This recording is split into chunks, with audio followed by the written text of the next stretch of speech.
তথ্য ও সম্প্রচার প্রতিমন্ত্রী ডাক্তার মুরাদ হাসানের সঙ্গে চিত্রনায়ক ইমন ও নায়িকা মাহিয়া মাহির কথোপকথনের একটি কল রেকর্ড ছড়িয়ে পড়েছে সামাজিক যোগাযোগ মাধ্যমে।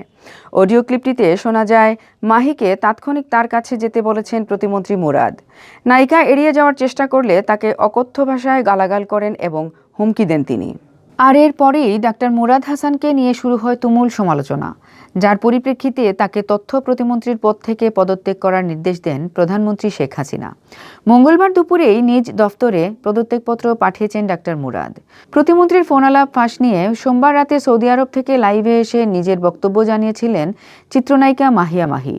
তিনি স্বামীর সঙ্গে সম্প্রতি ওমরা হজ করতে গিয়েছেন। সেখান থেকে এবার তিনি স্ট্যাটাস দিয়ে প্রধানমন্ত্রী শেখ হাসিনার সঙ্গে দেখা করতে চান বলে জানিয়েছেন। তিনি মঙ্গলবার ফেসবুকে লিখেছেন, ওমরা থেকে ফিরেই আমার প্রথম এবং একমাত্র চাওয়া আমি আমাদের সবার অভিভাবক, আমাদের মমতাময়ী মা মাননীয় প্রধানমন্ত্রী শেখ হাসিনার সাথে 30 সেকেন্ডের জন্য হলেও দেখা করতে চাই।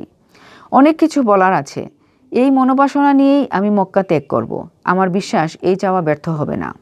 এর আগে সোমবার তিনি লাইভে এসে মুরাদের কুরুচিপূর্ণ আচরণ ও ভাষা নিয়ে মাহিয়া মাহি বলেন, বিকৃত এবং কুরুচিপূর্ণ ব্যবহার ও ভাষার প্রতিউত্তরের ভাষা আমার জানা ছিল না।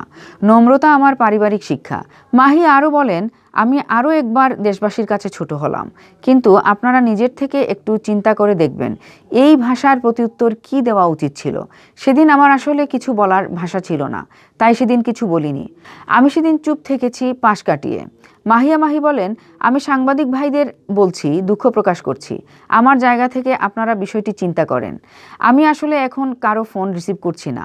আমি যেখানে আছি এখানে আসলে এই বিষয়ে কথা বলার মতো না। সবাইকে ধন্যবাদ।